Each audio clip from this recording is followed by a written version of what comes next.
Corruption पर भजनलाल सरकार का सख्त संदेश। 1 लाख की रिश्वत लेते गिरफ्तार डॉक्टर मनीष अग्रवाल निलंबित किए गए हैं। चिकित्सा शिक्षा विभाग की अनुशंसा पर कार्मिक विभाग ने निलंबित किया है। कार्मिक विभाग ने डॉक्टर अग्रवाल का 10 अक्टूबर से ही डीम निलंबन किया। निलंबन काल के दौरान जोधपुर मेडिकल कॉलेज में उपस्थित देंगे doctor Agarwal.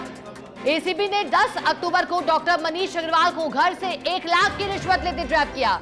SMS medical college के एडिशनल प्रिंसिपल के साथ ही न्यूरो सर्जरी एचओडी की महत्वपूर्ण पद पर कार्यरत थे doctor Manish Agarwal. Neuro surgery coiling procedure के बिलों पर काउंटर साइन के बदले रिश्वत मांगी थी और इस खबर ने चौंकाया था।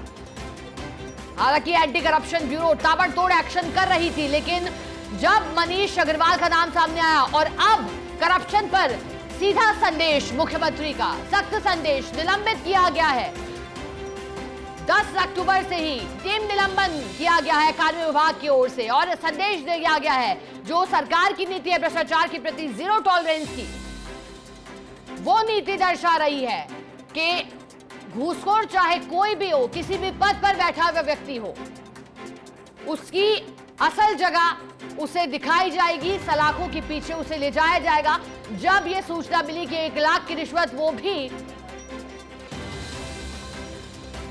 एक महत्वपूर्ण पद पर बैठे व्यक्ति के द्वारा, तो फिर अब निलंबन से जुड़े आदेश। जानकारी लेंगे एसोसिएट डॉक्टर ऋतुराज शर्मा वैसे जुड़े हैं। ऋतुराज जी, निलंबित किया गया है भजनलाल सरकार का सख्त संदेश कितना दूर तक जाते हुए और अब क्या कोशिश है इसके माध्यम से भ्रष्टाचार को लेकर सरकार की?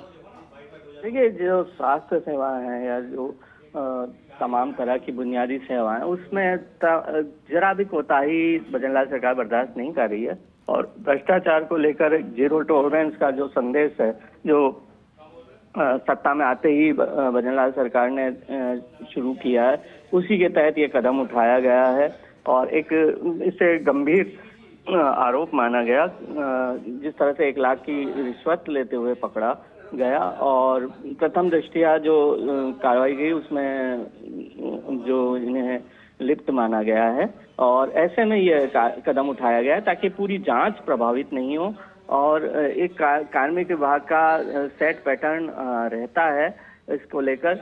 हालांकि जो विभागीय जांच है वो जारी रहती है, लेकिन फिलहाल निलंबित कर दिया गया है। बिल्कुल, जैसा कि ऋतुराज जी आपने जानकारी दी और ऋतुराज जी ये भी जानकारी दीजिएगा क्योंकि 10 अक्टूबर से ही डीम निलंबन किया गया, ये तरीका किस तरह से कार्य करता है?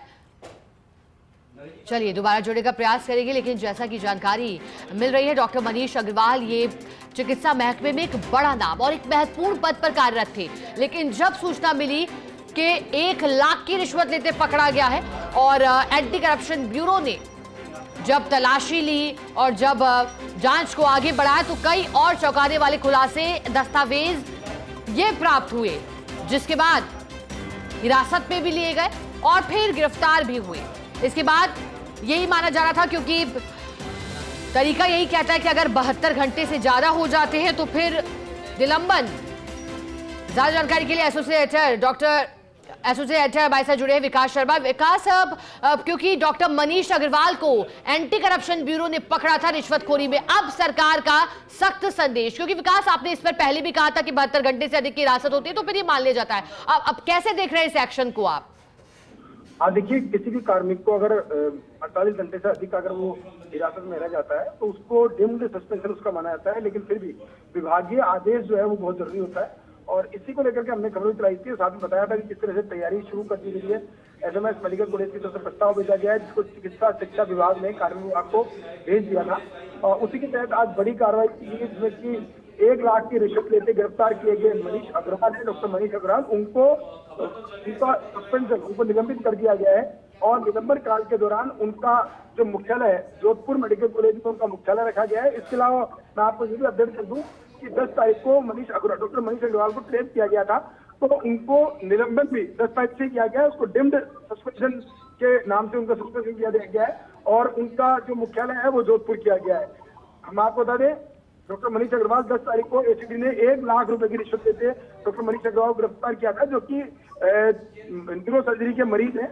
उनको कोयलिंग उनके होती है, एक प्रोसीजर होता है, कोयलिंग के प्रोसीजर के बिलों को 12 लाख के बिल पास करने की एवज में उन्होंने रिश्वत मांगी थी और उनको घर पर ही रिश्वत देते हुए गिरफ्तार किया गया था। रिश्वत के बाद जैसे उनको गिरफ्तार किया गया तब उनके सहयोगी ने वो पैसा, जो राशि रिश्वत में ली गई थी, उसको बगल के प्लॉट फेंक दिया था, जहाँ पे एसीडी ने वो पैसा बरामद किया और साथ में पूरी कार्रवाई को देर रात तक अंजाम दिया। जी बिल्कुल विकास, और जैसा कि आपने पहले ही नियम समझा दिए थे और प्रक्रिया को अपनाकर फिर ये महत्वपूर्ण एक्शन। बहुत शुक्रिया आपका साथ जुड़ने के लिए।